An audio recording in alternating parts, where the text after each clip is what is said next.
नमस्कार दोस्तों, स्वागत है आपका अपने चैनल पेन पॉइंट रिएक्शन में। दोस्तों, आज की ये वीडियो होने वाली है बीजेपी प्रवक्ता सुधांशु त्रिवेदी जी की। दोस्तों, बीजेपी प्रवक्ता अपने किसी परिचय के मोहताज नहीं हैं। अक्सर इनको आपने डिबेट वीडियो में देखा होगा अपने विपक्षियों को धोते हुए, उनकी बैंड बजाते हुए। सुधांशु त्रिवेदी जितने कुशल वक्ता हैं, उतने ही अच्छे ये इतिहास के जानकार भी हैं। सुधांशु त्रिवेदी जी जिस डिबेट वीडियो में होते हैं, उस डिबेट वीडियो में विपक्षी प्रवक्ता हमेशा धोए जाते हैं। हमेशा अपने विपक्षी प्रवक्ताओं पर भारी पड़ने वाले सुधांशु त्रिवेदी जी की ये वीडियो बड़ी ही मजेदार, इंटरेस्टिंग होने वाली है। इसलिए आपसे अनुरोध है कि वीडियो को पूरा देखिएगा और अंत तक एंजॉय करिएगा। तो दोस्तों, आज की वीडियो शुरू करते हैं। अब मैं आता हूं अविश्वास प्रस्ताव के ऊपर। नहीं, ये रिजिजू जी क्यों कह रहे हैं कि सदन की गरिमा गिराई है?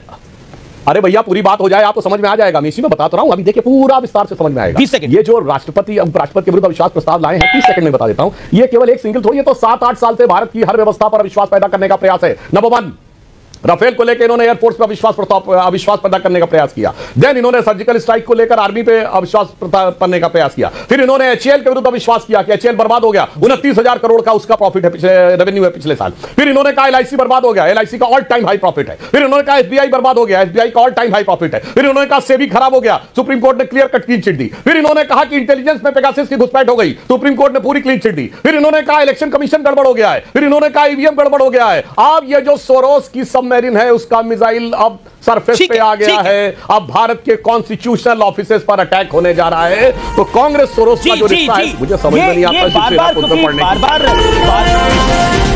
आप सांसद भी हैं और सम्मानित भी हैं। जब आप खड़े होकर के यहाँ पे नैरेटिव फैलाते हैं, डोंट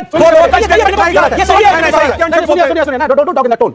शंकराचार्य के बारे में कहेंगे और आपकी इज्जत इतनी बड़ी हो गई जब आप डिस्टर्ब कर रहे हैं। आप ये दिखाने और नैरेटिव को बढ़ा रहे हैं कि मुसलमान जहां होगा वह हिंदू खासकर दलित को काटा जाएगा। आप ये कहना चाहते हैं कि बाबा साहब अम्बेडकर ने इस्लाम के खिलाफ बोला, मुसलमानों के खिलाफ बोला। क्या ये बताएंगे कि बाबा साहब अम्बेडकर ने हिंदू धर्म क्यों त्यागा और दलितों को लेकर के बौद्ध धर्म क्यों लिया? बिल्कुल, बाबा साहब अम्बेडकर ने बौद्ध धर्म इसलिए ग्रहण किया कि उन्होंने बहुत साफ साफ बताया कि इस्लाम और क्रिश्चियनिटी में क्या क्या बुराइयां हैं, उन्होंने साफ साफ लिखा। उन्होंने अपनी किताब, अब सुनिए, हवा में नहीं बीते, मत बोलिएगा, शांत रहिए। उन्होंने अपनी किताब Muslim politics and the partition of India, Hindi संस्करण, उसमें पेज नंबर 100 से 105 के बीच में जाके पढ़ लीजिएगा। उन्होंने कहा इस्लाम में भाईचारे का मतलब एक बंद कंपार्टमेंट है, जहां सिर्फ अंदर वालों के लिए भाईचारा है, बाहर वालों के लिए सिर्फ नफरत और हिकारत है। मैंने डॉक्टर ने क्या किया है?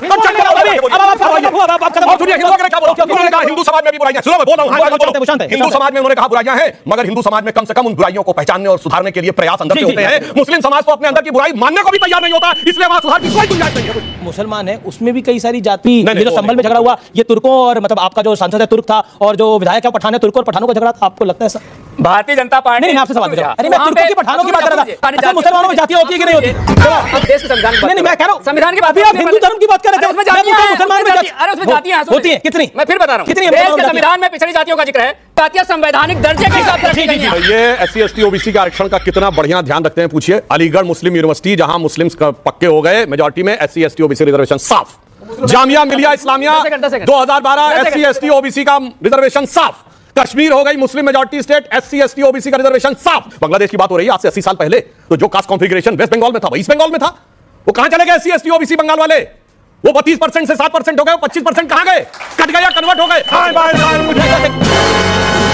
देश की करोड़ों जनता से कहना चाहता हूं, नाविका जी, जो लोग आपका टीवी देख रहे हो, कि हिंदुओं के लिए है प्लेसेस ऑफ वर्शिप एक्ट। यानी अगर आपको ये लगे कि आपके धर्म स्थल भी किसी चीज के ऊपर दबा के, आपका धर्म स्थल दबा है, तो आप कोर्ट नहीं जा सकते। और मुस्लिमों के लिए वक्फ बोर्ड एक्ट, कि अगर वो क्लेम कर दे कि जमीन आपकी है, तो भी आप कोर्ट नहीं जा सकते।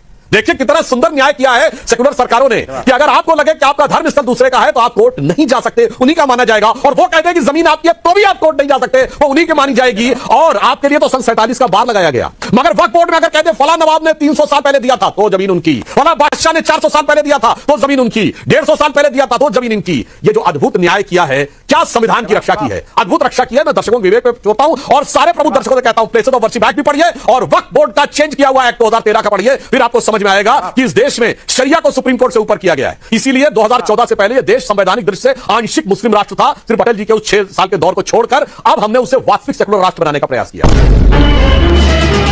सुधांशु जी वो लिख रहे हैं हिंदू मुस्लिम एक रहेंगे तो नेक रहेंगे, कि न पिछड़ा। ये देखिए ना, उन्होंने नीचे लिखा है हिंदू मुस्लिम एक रहेंगे तो नेक रहेंगे। हाँ, हिंदू मुस्लिम कितने एक थे सबको दिखाई पड़ रहा है।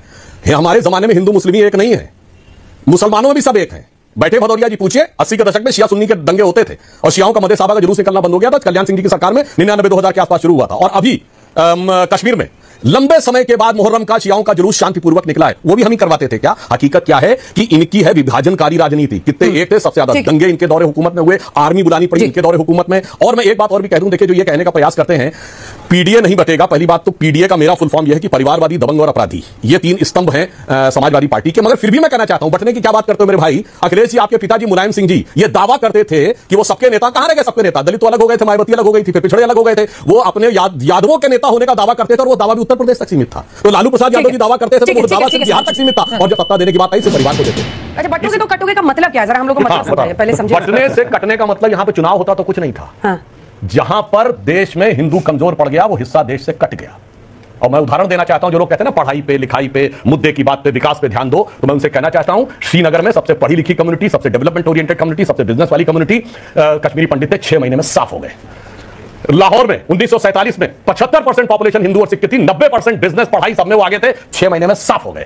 कराची में हिंदू सिंधी और हिंदू पंजाबी 2/3 से अधिक पॉपुलेशन थी और 90% बिजनेस और उस पर कंट्रोल था, 6 महीने में साफ हो गए। काबुल में 1/3 थे 1950 तक हिंदू और सिख, बिजनेस पे कंट्रोल 80% था, साफ हो गए। और बताऊं, इवन याद करिए पुराने जमाने गाना मेरे पिया गए रंगून, वहां से किया है टेलीफोन, 1/3 आबादी रंगून में थी, 80% हमारा बिजनेस पे लोग वो कंट्रोल करते थे। जहां ये कमजोरी जैसे आती चली जाती है ना, कटना कितना दर्दनाक होता समझा जा सकता है। इसलिए हमारा क्या उद्देश्य है? अनेकता में एक मंत्र को जन जन फिर अपनाता है और तभी धीरे धीरे देश हमारा आगे बढ़ता है। आप हमें संविधान की बात कर रहे हो, आप लोकतंत्र की बात कर रहे हैं, आप उसकी बात कर रहे हैं। पहले स्वयं देखिए, आपने कटोगे बटोगे पूरे देश को आपने छिन्न भिन्न कर दिया है, और ये घृणा का जो स्त्री है जो हालात कर रहा है, जो आरोप है उस पर जवाब। देखिए मैं कहना चाहूंगा इस महाराष्ट्र के चुनाव में सबने अबू आजमी का वो वीडियो देखा जब मौलाना अजहरी के सामने गए क्या करें, मेरे इलाके में 1,90,000 मुस्लिम है, एक भी वोट पटना नहीं चाहिए, बस ये गुजारिश करने के लिए आपके पास आया हूं। यानी ये तो सेक्युलरिज्म का सुंदर संगीत होता है, इसमें कोई वो बात थोड़ी, इसमें तो एक और सेफ रहना चाहिए। अब आइए कमलनाथ जी का पिछले मध्य प्रदेश चुनाव में वो कह रहे हैं 100 का 100% मुस्लिमों का वोट हमें मिलना चाहिए, 90 से भी काम नहीं चलेगा। नहीं, ये तो बिल्कुल साफ है, ये तो सेक्युलरिज्म का सुंदर संगीत है। अगर उलेमा काउंसिल कहे कि वहां विकास आघाड़ी को वोट देना है, ये सेक्युलरिज्म का सुंदर संगीत है। यदि दिल्ली के शाही इमाम फतवे जारी करते रहे 1980 में कांग्रेस के लिए, 89 में वीपी सिंह के लिए और बाद में भी फिर कांग्रेस के लिए, ये तो सेक्युलरिज्म का सुंदर संगीत है। मगर अफसोस है कि अगर दूसरे वाले को थोड़ी सी अपनी ताकत समझ में आने लगे, जो हनुमान जी की तरह अपनी ताकत छोड़े हुए है, भूला हुआ है, तो मन में बड़ा डर लगने लगता है कि भाई इनकी ताकत जग गई तो क्या होगा। समस्या ये है महोदय। और मैं एक और बात भी कहना चाहता हूं, 30 साल पहले की बात है तो इनके लिए वो लाइन लागू होती है। 30 साल पहले जेएमएम कांग्रेस एक दूसरे से कह रहे हैं 30 साल पहले मुझे तुमसे प्यार था, जिया बेकरार था, यही भ्रष्टाचार था। तो मुझे समझ में नहीं आता है प्राइवेट कंपनी हो या सरकारी कंपनी हो, सिर्फ विदेशी कंपनी खिलाफ रहते, देसी कंपनी खिलाफ हो, विदेशी के साथ। ये बताइए यूनियन कार्बाइड के साथ कौन खड़ा था? कांग्रेस। बोफोर्स के साथ कौन खड़ा था? कांग्रेस। अगस्ता वेस्टलैंड के साथ कौन खड़ा था? कांग्रेस। और बताइए हिंडनबर्ग के साथ कौन खड़ा? कांग्रेस। बीबीसी के साथ कौन खड़ा? कांग्रेस। किसने सद्दाम हुसैन से पैसा लिया? वोल्कर रिपोर्ट में कांग्रेस ने। केजीबी के हिसाब से अगर मित्रों के अनुसार केजी1 पार्ट 2 के हिसाब से किसने पैसे लिए? कांग्रेस ने। मेरे भाई विदेशी कंपनी के खिलाफ बोलते हुए आज तक नहीं देखा कोई विदेशी कंपनी के खिलाफ स्वदेशी आंदोलन भी हम ही चलाते हैं। और अंत में मैं कहूंगा एक अकेला सब पे भारी पे, तो एक अकेला तो 240 लेके आया, आप सब मिलकर 240 नहीं ला पाए। आप आकर 44, 52 और 99 पे रुक गए हैं। तो जो मैंने संसद में कहा था दोबारा कह देना चाहता हूं एक अकेले की तरफ से, यानी मोदी जी की तरफ से, कि दरिया का सारा नशा उतरता चला गया, तो मुझे डुबाता रहा और मैं उभरता चला गया। और मंजिल समझ के बैठ गए जिस पे चंद लोग, मंजिल क्या थी? 44, 52, 99। मंजिल समझ के बैठ गए जिस पे चंद लोग। मैं ऐसे कितने ही रास्तों से गुजरता चला। जहां भारतीय जनता पार्टी को मौका मिलता है जैन समाज पर चढ़ाई करने का काम करते हैं, और एक सैकड़ों साल पुरानी मंदिर पे हिंदू समाज के लोगों ने कब्जा कर लिया। एविडेंस है, कोई डॉक्यूमेंटेशन है जिसके बेसिस पर आप ये अमीर भाई को बड़ी चिंता थी, उनको इतनी फिक्र है, कोई दिक्कत नहीं है। पर आज मैं अमीर जमीर भाई से पूछना चाहता हूं, इन्होंने बहुत जैन समाज की बात कही, इनसे जरा पूछिए कि कुतुब मीनार के परिसर के अंदर लिखा हुआ है कि 27 जैन मंदिर और हिंदू मंदिर को तोड़ के उसके मलबे से कुव्वतुल इस्लाम मस्जिद बनाई गई है, उसके लिए क्या कहेंगे? अब मैंने जवाब दे दिया गिरनार जी का, इसके लिए बताइए। जब आपने कहा पुष्पमित्र सिंह, एक मिनट सर, आपने कहा पुष्पमित्र सिंह आपका हीरो है, मैं पूछना चाहता हूं कि औरंगजेब, खिलजी, बाबर, जिन लोगों ने यहां पे हजारों हमारी माता बहनों का जोहर किया, वो आपके हीरो है? ये बताइए इस देश का संविधान आपका हीरो है? और अगर इस देश का संविधान आपका हीरो है तो जो 27 जैन मंदिर और हिंदू मंदिर को तोड़ के उसके मलबे से कुव्वतुल इस्लाम मस्जिद बनाई गई है, उसके ऊपर आपका क्या टेक है? विष्णु जैन आपका हीरो सावरकर है, गुडसे मैं नहीं जानता हूं, पैदा नहीं हुआ, मैं पैदा नहीं हुआ, कुतुब मीनार पर